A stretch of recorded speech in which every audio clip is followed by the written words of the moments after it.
I've been waiting to talk about this. I've been looking for others with similar experiences, or I don't know. Maybe I hoped I was insane. Months have passed, and I still don't have the slightest idea what to believe. But no matter what is true and what isn't, the memory of what happened to me is as true as can be. And every time I put my hand to a door, I tremble.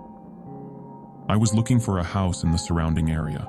I know, being a homeowner at 27 seems like a dream. I know I've been fortunate. Even so, I wanted something remote, spacious, and comparably cheap. I'd been looking for something nearby, but everything even close to a larger city quickly ran out of my price range.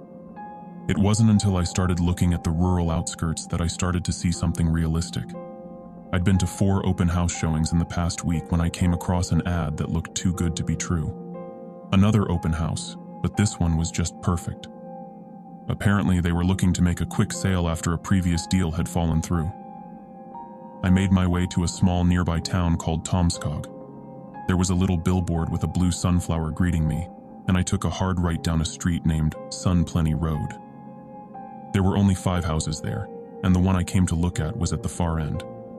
Even from a distance, I could tell I wasn't the only visitor. I parked on the street outside and took in the sights. There was an open house sign outside, again with the sunflower logo. There was a separate garage, and the house itself was smaller than expected. Homely, but small. I was greeted by a cheerful man. He had thick glasses, a receding hairline, and the kind of fun uncle smile that told me he could get away with anything. "Come on in," he said. "You're gonna love it." There was me, the realtor, and 3 other people. A middle-aged couple and a younger woman. She had this messy black hair that kept poking her in the eye. Even at a glance, I could tell the young woman was distraught. She wasn't even looking around the house. She seemed more interested in the people wandering about. The house had a simple and open layout. The bottom floor had a bathroom, a separate study room, an adjoining kitchen, and a lounge area. There were stairs leading to a sort of catwalk on the second floor, making the main room wide open. The second floor had another bathroom, a bedroom, and a guest room. It had this sort of sullen 70s vibe with gray and white flower-patterned wallpaper. There were little scuffs and tears pretty much everywhere, but the house itself seemed fine. The realtor, Anders, showed me all the details of the kitchen. He assured me that most of the appliances were to be replaced before the next homeowner moved in, and proudly displayed the new garbage disposal. It was a nice enough setup, but I couldn't tear my eyes away from the young woman standing outside the study. I got the feeling that she was standing guard. As the middle-aged couple walked downstairs, they asked her if they could have a look. "No," she answered, with a shrug. "You can't." "Don't mind her," Anders the realtor smiled.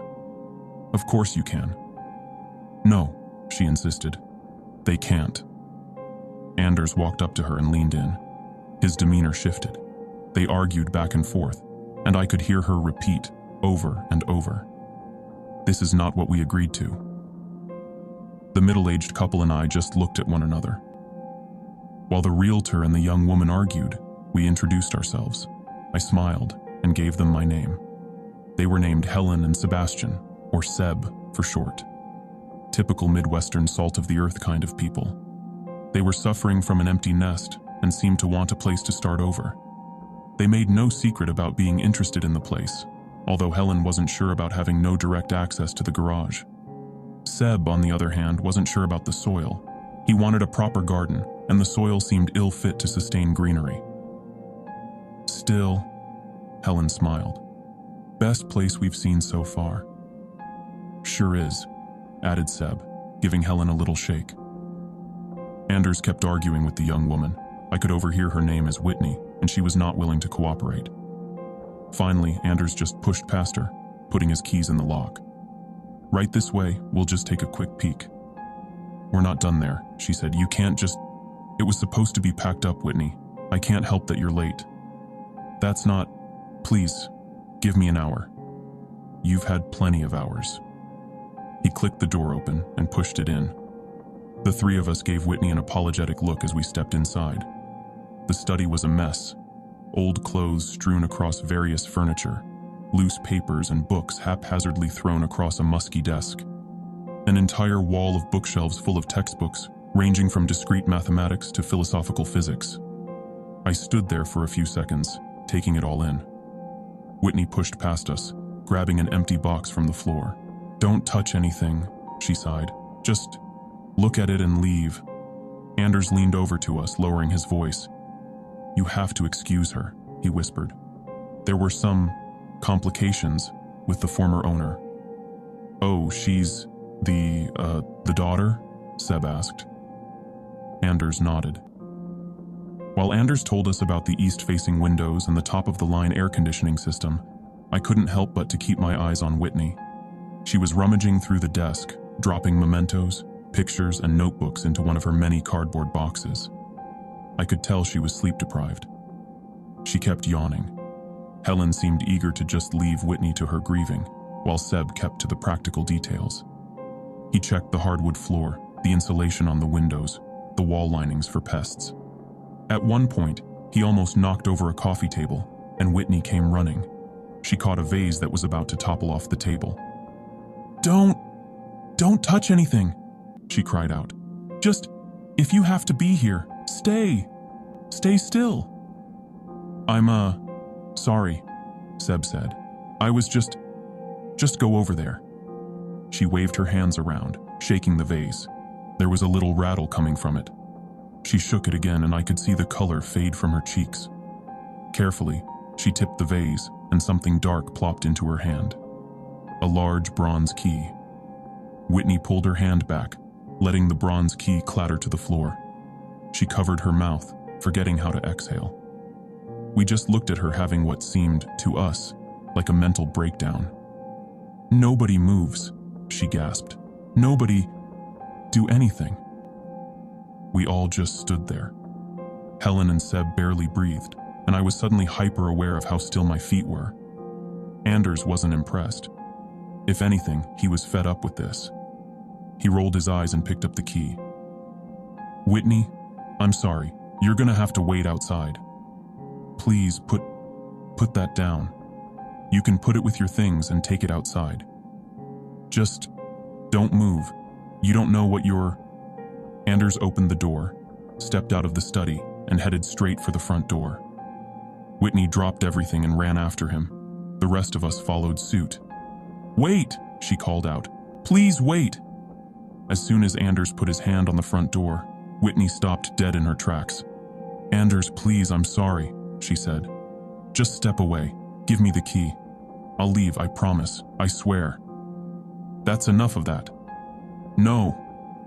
He opened the door and took a step forward. The bronze key passed the threshold. We'd all stepped into the main lounge by now, and I heard the door to the study slam shut. There was a sort of pressure shift, making the wind move through the main lounge. Every door in the house slid shut with a click, all except the front door, which was wide open. But there was nothing there. Not nothing as in no one standing there. No, nothing as in a nothing. Just a blank black space. A viscous fluid where sunlight ought to be. Endless, abyssal, ocean. I stared at it, mesmerized. The contrast of the bright sun coming in from the windows, bouncing off the ripples of this deep ocean doorway.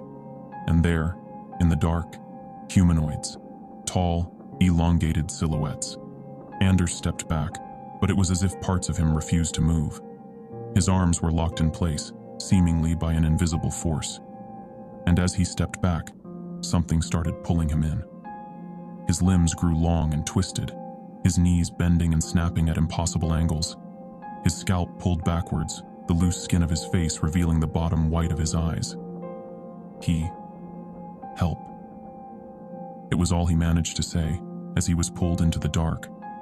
Limbs were quietly ripped from his sockets as his human frame was bent, twisted, torn, and mangled. Black water mixing with marrow as dark shapes turned Anders into what resembled an underwater cloud of flesh and cloth. Whitney threw herself forward, slamming the door shut, leaving the bronze key on the floor. Screams erupted, and I didn't even notice they were mine. It was this primal force being pulled out of me, this need to scream, like a baby desperate for her mother. Helen backed into a corner and sunk to the floor, with Seb trying his best to comfort her. Whitney just sat there looking at the bronze key, her face breaking out in cold sweats. I felt something turn in my stomach and headed for the bathroom. Whitney ran after me, but she couldn't make it in time. I burst through the bathroom door and collapsed on the floor, hyperventilating. Whitney stayed outside, looking at me in shock. You're fine, she said. You're okay. I wasn't. But compared to Anders, panicking on the bathroom floor seemed like a mercy. Whitney stayed with me as I calmed down. Seb and Helen joined us. After a few minutes of silence, Whitney excused herself. She came back with a pile of notebooks. She sat down across the hall from me, making sure not to enter the bathroom. My dad, he found something, she said. I wasn't sure exactly what. We should leave, said Helen. We should leave right now. We can climb out a window, said Seb. If the door is... Just, please, sighed Whitney. Just stay. We'll figure it out. I mean no offense, said Helen. But what on earth was that? Whitney turned the notebook to a specific page and read aloud. I've been marooned in this house for 30 days. I never know where the door is. Sometimes I can hear water, sometimes not. I tried the windows, but it nearly burst my eardrums from the pressure as water came rushing in. I can't leave. I can't move. They wait behind the door. They wait for me to open. Whitney scratched her head. Helen looked back and forth as if waiting for something to make sense. Seb just shook his head. What does that even mean? Asked Helen. What happened? It has to do with the doors, Whitney explained. They wait behind the door. There's nothing there, said Seb. There's light coming through the windows. It's not that easy. It's when you open it. That doesn't make any sense. Whitney stood up and handed Helen 3 notebooks. We can argue the details of Dad's quantum entanglement experiment later, but that's not going to help us. So, let's just go then, said Seb. Let's leave. You want to take your chances on the front door? That it won't come back? Go ahead. Seb took a few tentative steps up to the front door. Helen wanted to protest, but she just started looking back and forth. Whitney crossed her arms and turned away. I can't hear anything, said Seb. Are you sure it's there? It's somewhere, said Whitney. I don't know the rules. It has to do with the doors. I got up off the bathroom floor and looked at them. Seb took his hand off the front door and stepped back.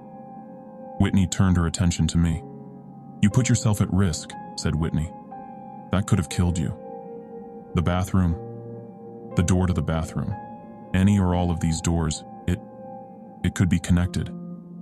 Here, let me... Whitney walked up to Helen and took one of the notebooks back. She turned to one of the latter pages. The framework of the passageway, concept of thought, paired in alignment, the darkness standing shy from the mirrored back of Empyrean. Realm unwilled and unbound, misshapen by collective subconscious. We cannot pass, our world-forgotten blocks dissipated. Like a bridge cannot be built of water, and a house cannot be built of wind. But the great craftsman blames not their tools, and eternal gold can be found in humble bronze. Bronze, I said, like the key. Look, my dad, We weren't on speaking terms. I've looked at all this for days, and all I can tell is that he was off his rocker. He died in that room. Whitney pointed to the study. Helen hugged Seb tight, holding back a sob. He couldn't leave. He was convinced that the door would eat him. Helen sat down by the kitchen table. Thankfully, there was no door in between the kitchen and the main lounge. Seb walked straight up to Whitney, grabbed her by the collar of her blouse and slammed her up against the wall, his calm demeanor cracking at the seams. We shouldn't be here, he said. This is your fault. I didn't know. It was all just ramblings. I didn't have time to clear it all out. How could I have known? You recognized the key, said Helen. You chased after him. You asked him to wait. That's the only part that keeps coming back, Whitney yelled. Check the notebooks. The key, it's everywhere. It's everything. So, what do we do? Seb asked. Do we use it or destroy it? Whitney looked at the pile of notebooks she'd managed to gather from the study. It was only a handful of everything we'd seen in there, but it might be enough to get some semblance of an answer. The house had 6 doors: the front door, the bathroom door, the study room door. On the top floor, there was another bathroom door, a door to the guest bedroom, and the main bedroom door. The bathroom door on the bottom floor was already open and considered safe. I could step in and out without a problem, Whitney explained as best as she could. Her father had grown increasingly paranoid since divorcing Whitney's mother. He'd locked himself in his house, committing fully to his studies. He'd always been a bit agoraphobic, and having a reason not to leave the house was a bit of a blessing in disguise. But over time, that blessing turned into a curse. An early entry read, "For years I've longed for the presence of mind to devote myself, and now that I can, I find myself wanting. I can't be certain. There is a door, a passage. It binds itself seemingly spontaneously. There is a risk involved, and it is a risk I cannot take." Seb tried to call for help, but water started pouring out of his phone. Whitney found a page about semi-passages, or shortcuts. Things that could be used as portals to another person or place. They weren't as conceptually clean as a door, and thus wouldn't invite them. But the connection would go through that dark place. The place that somehow her father had stumbled upon. I looked at the key for a long time. I didn't dare to touch it. It was unassuming in a way. It was old, and had this sort of blocky texture, like it was made of little squares. While Helen and Seb rifled through notebooks, Whitney looked up and talked to me. He just wanted a way to go wherever he wanted, without having to traverse the space in between, to just go from one door to another. All he needed was a key. But why now? How are we trapped? I asked. We got in here just fine. The realtor, sighed Whitney. He tried to leave with the key. I think that triggered it. So how do we untrigger it? Whitney shrugged and pointed to the notebooks. We had endless discussions. We compared notes, drew out theories. Helen thought we could force the bronze key out a window, but Whitney theorized that it'd just leave us locked inside. I suggested we listened at each door, just to eliminate which ones were safe and which weren't. We tried, but there was seemingly no way to tell. Sometimes I could hear rushing water on the other side, scratches on the wood. Other times, nothing. Even going back to the same door, it'd sound different each time. We considered opening several doors at once. We spread ourselves out. I was at the upstairs bedroom door, right next to Seb by the guest room door. Whitney was downstairs by the study door, and Helen insisted on the front door. We all put our hands on the handles. I wasn't sure if I could hear something on the other side or not. My heart was pounding too loudly. There were 6 doors. 5 were closed, 1 open. Someone was probably going to die. There is only ever one door. He only speaks of it as a singular. It can change over time, said Whitney. This is our best shot. We can't know for sure, said Seb. And why do we even want to open them all? There's nothing in the bedrooms, right? We're excluding, I said. Like we did with the downstairs bathroom. We should close it, said Helen. Shouldn't that improve our chances of our other doors being okay? I have no idea, sighed Whitney. Are we doing this? Seb backed away from his door, taking the hand off the handle. It ain't right, he said. None of it. It ain't right. Everything erupted into an argument. Seb couldn't bring himself to risk his life for anything less than an exit, and Helen couldn't stop crying at the thought of that dark abyss. I couldn't blame her. To this day, I can't stop imagining it. Whitney, trying to act as a voice of reason, read aloud from one of the notebooks. The concept of the passageway, the door, changes at the flick of a thought. An alien thought, like an invisible, uncontrollable shadow of the psyche. It refuses to be controlled. My exit could be my end, or as likely, a wooden frame. Much like we cannot control the smoke of a campfire, we cannot foresee the turning of the passageway. We all looked at one another. Helen collapsed by the front door, crying. Whitney was close to a mental breakdown. I felt this enormous burden settle in my stomach, like I was missing something. "Let's take the door off the hinges," said Seb. "We'll turn it into an arch. Then it ain't a door anymore. You think that'll work?" "In theory, maybe," said Whitney. "But how do we do that without opening it?" We'll take the whole frame off," Seb said. "There's a crowbar under the sink. Saw it when I checked the garbage disposal." Helen bent down next to the sink, put her hand on the kitchen cabinet handle. I gasped. Was that considered a door? Could it kill her? Would it? I imagined that dark, cold abyss. That enormous force pulled me in, turning my very form into this unrecognizable mass, where no screams can be heard. All I'd have to show for such unimaginable anguish would be a burst of bubbles, then nothing. "No!" I cried out. "Stop!" But it was too late. Nothing happened. Helen opened it, pulled out the crowbar, and that was that. But for a brief moment I realized how Whitney's father must have felt. That uncertainty, not knowing for sure if that one flick of the wrist would be damnation, or nothing. Helen handed the crowbar to Seb, while Whitney gave me a pat on the shoulder. I couldn't stop crying. My whole body was shaking from the sudden rush of adrenaline. Meanwhile, Seb walked up to the front door and started tapping the wood. The theory was this: if there was no door, nothing could come through. There was no point in doing a test run, because if it didn't work, someone would lose their life either way. It was better to have an honest chance of getting out. Whitney gathered towels.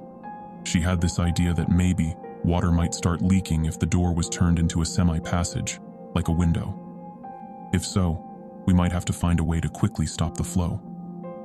By the time we got the towels, Seb started working on the door frame. As that first crack rang out, I heard a click.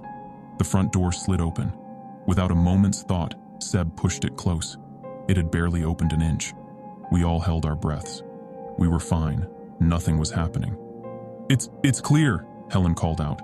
"There's nothing there. I saw it. It was nothing." "It can change," Whitney yelled back.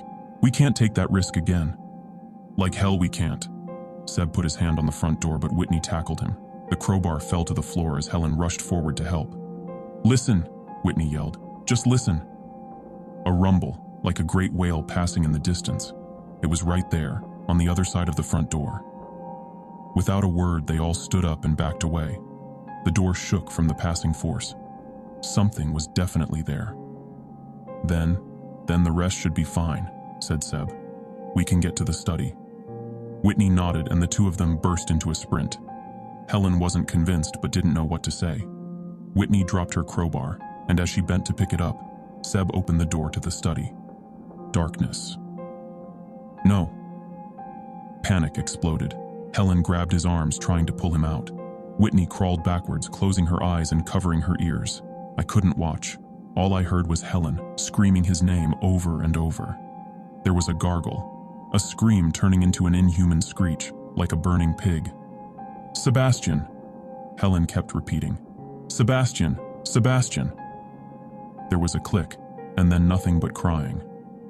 I looked up to see Helen collapsed against the study door. It had slid shut from the pressure on the other side. I'm coming, Sebi," she cried. She opened the door again, and there was the study, just as we'd left it. Helen collapsed on the floor, curling up into a fetal position.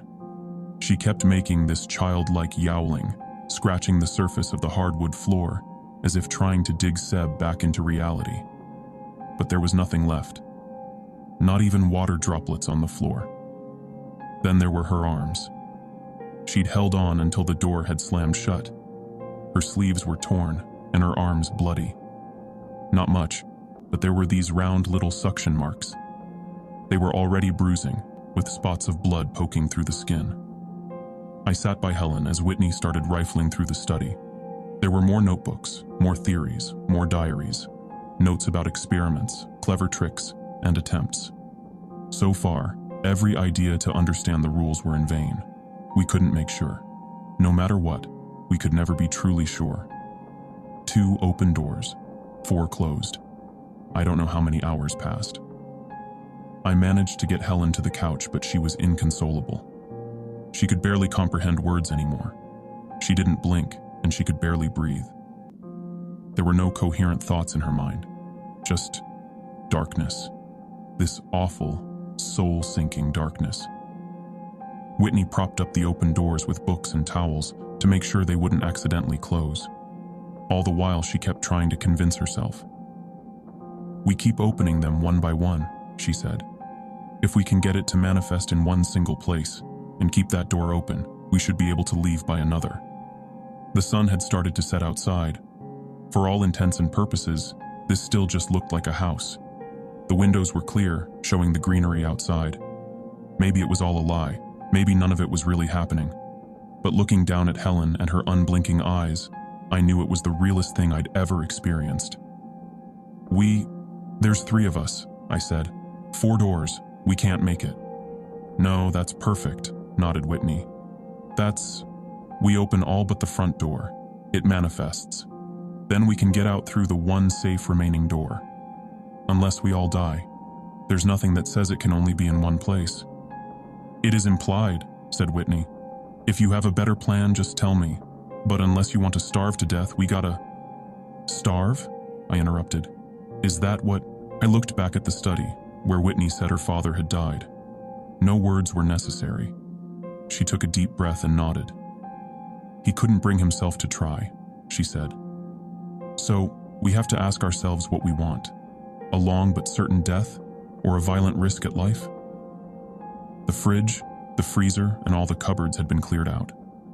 Whitney found some raisins for us to share while we pondered what to do. Helen couldn't eat.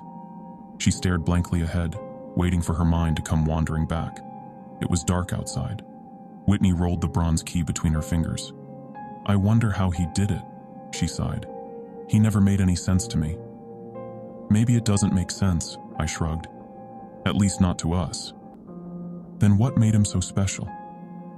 "Well, he did have a lot of books," I said, reaching into a pile we'd gathered from the study.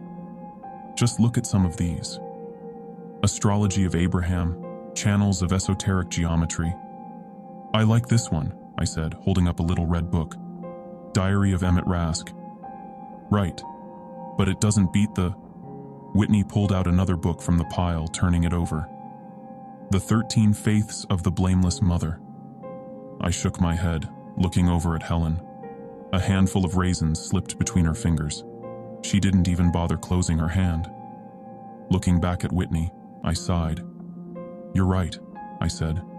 "We have to try." So we did. We lined ourselves up on the top floor, Helen on the far right, near the bathroom. I was on the far left by the guest room. Whitney was in the middle, by the bedroom. Helen didn't understand. She just mimicked us. "We're gonna open on 3, said Whitney. "And no matter what we see, just run. Run downstairs and just go. Get out." I nodded. Helen didn't. 1. I tightened my grip. I saw Helen follow my lead, giving me an exhausted look. She could barely keep her eyes open. 2. I started doubting which way to turn the doorknob. I'd turned a million doorknobs throughout my life, but that was the first time I'd really thought about which way to turn it. I imagined myself hearing water, bubbles, distant rumbles. I tried telling myself that it was all imagined, fake, tricks of the mind. But in my heart of hearts, I knew it wasn't. 3. We opened our doors. All I saw was a well-made bed, a bag of toiletries, probably Whitney's. I left the door open and turned around. Helen was smiling as the darkness welcomed her. "Come on," Whitney screamed. "Leave her." The door to the bedroom was open, clear, but I was standing just 10 feet away from an endless abyss. Helen looked at it, as if searching for something. She touched the surface with an outstretched hand. "Seb, honey," she cried. "Sebi, please." A pulse shot through her.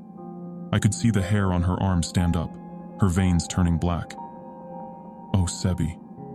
In an instant, her flesh unraveled as it flayed itself from the inside out. Her scream stifled as something pulled her in, leaving splotches of blood behind from the outline of her feet. A pained moan escaped her, only to be turned to harmless bubbles in the pressurized void. Whitney grabbed me by the neck and pulled me downstairs. We ran to the front door. We looked back a final time, just to make sure it was still manifested upstairs. It was still there.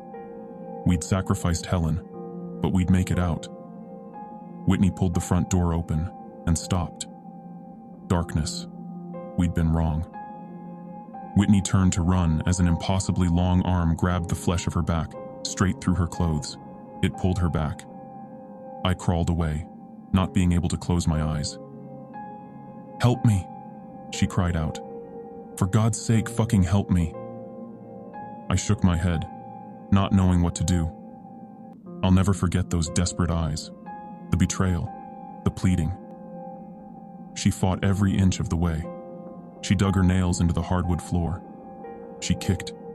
She pulled. She screamed. But for every second she stayed, the more painful it was. With a final snap, the fingers dug into her spine, folding her like a lawn chair. A lifeless body dragged across the floor. Unceremoniously pulled into the dark with a quiet squelch, and the door, slightly damaged by Seb and his crowbar, slid shut.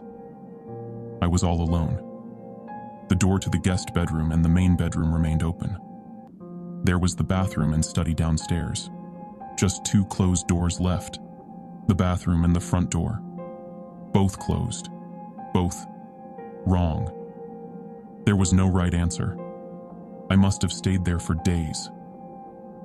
I found some trail mix in Whitney's bag. I had water. I could shower.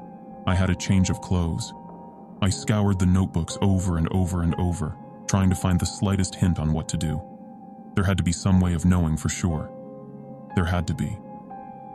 It wasn't until I came across a final note that I realized it was over. It read, "By will alone, we cannot make ourselves right. Right is right, independently of our actions and intentions. We cannot control that which never was, and we cannot be part of that which will never be. There could be no more perils for me to face, and yet, I cannot bring myself to leave. There is no certainty in the unknown, and I choose not to live by chance alone." I cried myself to sleep at night. I banged on the walls. I even tried opening a window, only to have my left eardrum blown out from the pressure drop. Got a nasty nosebleed as well. I tried reading. I tried making up little worlds in my head. I imagined myself safe and sound. But it was useless. In those final hours of desperate loneliness, I knew I couldn't fool myself any longer. I was going to die. I found myself with my hand on the front door. I learned every crease of the wood, the temperature of the metal handle. I listened to it, studied it. At times it was quiet. At other times it wasn't. Sometimes I imagined it quiet. Other times I imagined voices coming from the other side. Maybe I wasn't imagining it. Finally, I grasped the bronze key. Starving, exhausted, and mentally broken, I opened the front door. Sunshine. And there on the fresh-cut lawn was another realtor, just as confused as I was. So, it turns out, I was only in there for about 16 hours total. And to this day, no one seems to remember neither Anders, Seb, Helen, or Whitney. According to every document I can find, the owner of the house had no children. The cars parked outside were unregistered. On paper, it seemed like the entire world had forgotten that these people were ever part of this plane of existence. I don't think anyone's lying here. There was a sincere disbelief and confusion to every piece of my story. To onlookers, I seemed like a squatter that had gone insane. I've tried to find anything about this. They won't let me go back to read the notes. The investment firm who owns the real estate company swept it all under a rug and tore the place down. I suspect they were the ones who made the bronze key mysteriously disappear from the evidence room. I've tried to find copies of the books I found there. Some of them have been seen in passing on strange message boards, and one just keeps making my computer turn off whenever I try to Google it. Who the hell is Emmett Rask anyway? If anyone knows these people, or have heard about this phenomenon, please. I need to know I'm sane. I need to know this isn't all a dream. I need to know I won't wake up with my hand on that front door, having imagined living a life back outside. This has to be real. I am real. There is nothing on the other side of the door. Go ahead. Listen. There's nothing there. It can't be. Can it?